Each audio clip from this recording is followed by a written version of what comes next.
کرنا چاہوں گا.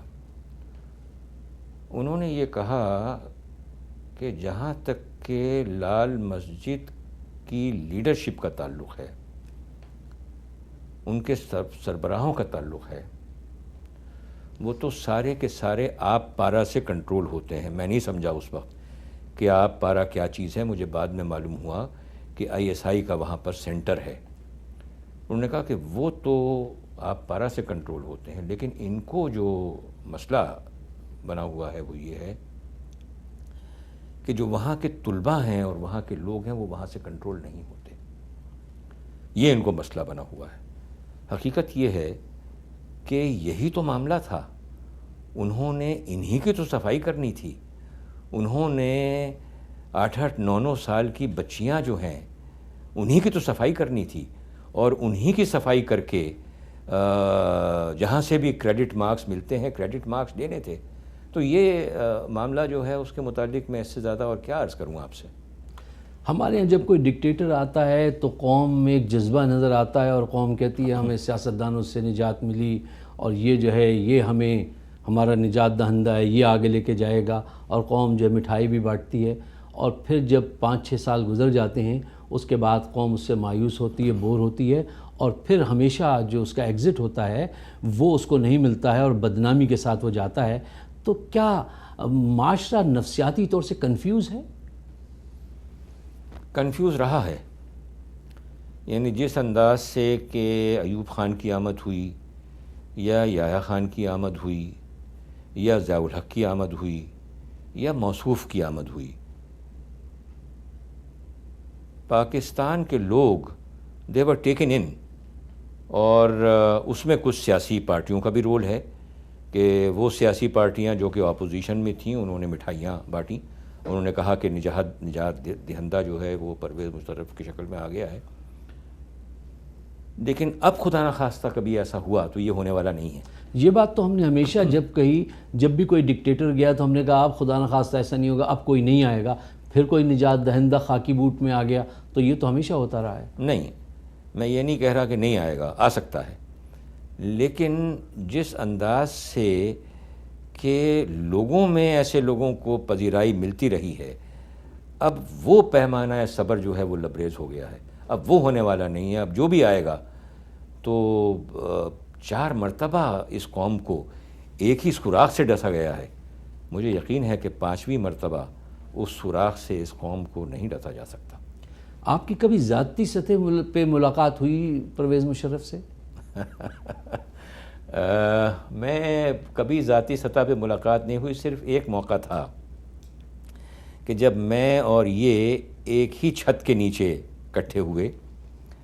وہ ہمارے پڑوس میں ایک بچی رہا کرتی تھی. اس کی شادی کسی میجر سے ہوئی، بعد میں وہ سگنلز کا میجر جنرل ہو گیا. تو میں جس وقت کے سپریم کورٹ میں تھا تو اس بچی کی غالباً شادی تھی. تو انہوں نے بڑا انسسٹ کیا، میری وائف کو کہا، میرے پاس بھی کئی ٹیلی فون وہ میجر جنرل صاحب کے آئے کہ آپ ضرور آئیے. تو اس بچی کی شادی کی تقریب پنڈی کے انٹر کانٹیننٹل ہوٹل میں تھی، اور وہ میری بڑی عزت کرتے تھے کیونکہ پڑوس کے لوگ تھے. وہ میرے گرد گھیرا ڈال کر کے کھڑے ہوئے تھے. جب میں وہاں گیا تو میں وہاں کھڑا ہوا تھا تو بڑی زبردست سائرن کی آوازیں آنی شروع ہوئیں، ایسے جو کہ کبھی ہم نے سنے نہیں اس طریقے سے. میں نے کہا یہ کیا ہے؟ یہ تو پریزیڈنٹ آ گیا ہے یا یہ پرائم منسٹر ہے. معلوم یہ ہوا کہ موصوف جو کہ اس وقت چیف آف آرمی اسٹاف تھے وہ تشریف لے کر کے آئے ہیں. خیر وہ آئے، وہ دوسرے راستے سے ان کو اندر لے کر کے گئے اسٹیج کے نزدیک. لیکن مجھے یہ بہت برا لگا کہ یہ جس انداز سے آیا ہے یہاں پر اس تقریب کے اندر، یہ تقریب میں آنے کا طریقہ کار نہیں ہے. تو مجھ سے میزبانوں نے کہا کہ پرویز مشرف آیا ہوا ہے جو کہ آج کل کا چیف آف آرمی اسٹاف ہے، آپ اس سے مل لیں. میں نے کہا نہیں، میں اس سے نہیں ملوں گا. تو انہوں نے بہت انسسٹ کیا، میں نے منع کر دیا اور میں نہیں ملا. لیکن مجھے اس وقت خیال آیا، میں نے کہا کہ کیا ہو اگر یہ شخص کبھی اپنے آپ کو chief martial law administrator declare کرے، ملک میں مارشل لا لے کر کے آئے، تو کہیں نہ کہیں تو میں سپریم کورٹ کا جج ہوں، اس سے ملاقات ہونی ہے۔ پھر وہ سارا خیال اچانک نفی ہو گیا جب مجھے یہ ذہن میں آیا کہ یہ تو جب آئے گا تو یہ تو اسی طرح کا پی سی او لے کر کے آئے گا جیسے کہ ضیاء الحق لے کر کے آیا تھا، اور میں نے تو کبھی پی سی او کا حلف نہیں لینا، تو مجھے تو اس سے ملنا ہی نہیں ہے۔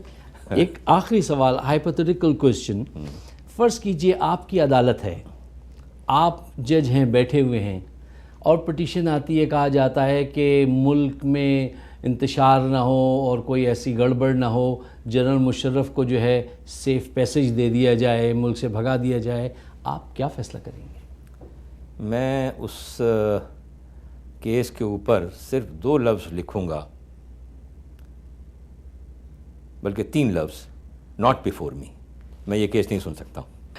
اچھا یہ بتائیے کہ آپ امریکہ کس کے کہنے پہ تشریف لائے تھے، اور کیا آپ پینٹاگون بھی گئے، واشنگٹن ڈی سی بھی گئے؟ What a wonderful question, what a wonderful question.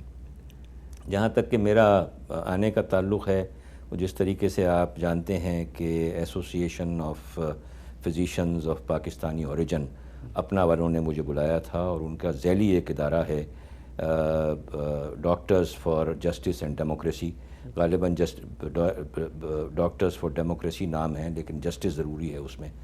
تو ان کے ایما کے اوپر میں آیا تھا، الحمدللہ واشنگٹن میں گیا، وہاں پر رہا۔ انہوں نے مجھ سے کہا، میں اپنے آپ تو الحمدللہ کبھی کسی کے پاس جاتا بھی نہیں ہوں، جاؤں گا بھی نہیں، لیکن وہ ان کا کیپٹول ہل کے اوپر ایک پروگرام تھا، اور کانگریس مین سے انہوں نے ملنا تھا، مجھے بھی انہوں نے کہا کہ آپ ہمارے ساتھ چلیں۔ میں نے کہا بھائی دیکھو بات یہ ہے کہ میں ان لوگوں میں اپنے آپ کو نہیں گنوانا چاہتا کہ جن کے متعلق یہ کہا جاتا ہے کہ وہ پاور کی تلاش میں واشنگٹن آتے ہیں اور یہاں پر لوگوں سے ملتے ہیں اور ان سے آشیرواد حاصل کر کے وہاں جا کر کے پاکستان میں تخت نشین ہو جاتے ہیں۔ میں ان میں اپنے آپ کو نہیں گنوانا چاہتا، کیونکہ اول تو میں یہ بدنامی مول لینے کو تیار نہیں ہوں، اور دوسری بات جو ہے وہ یہ ہے کہ مجھے تخت نشینی کا شوق بھی نہیں ہے۔ بہت بہت شکریہ، بہت بہت شکریہ۔ خواتین حضرات، آپ نے جسٹس وجیہ الدین احمد صاحب سے گفتگو سنی، اور یہ بات یقیناً قابل ستائش ہے کہ ہمارے معاشرے میں ابھی بھی ایسے لوگ موجود ہیں کہ جن کو صرف اس بات کا خوف ہے کہ وہ اپنا فرض صحیح طرح سے ادا کر رہے ہیں یا نہیں، اور اس راہ میں چاہے یہ جان رہے یا جائے، جو چاہے لگا دو ڈر کیسا، یہ بازی عشق کی بازی ہے، اگر جیت گئے تو کیا کہنا، ہارے بھی تو بازی مات نہیں۔ ایسے لوگوں کا ہمارے درمیان میں موجود ہونا ہمارے لیے بڑے اطمینان کی بات ہے۔ آپ سب کا بہت بہت شکریہ۔ خدا حافظ۔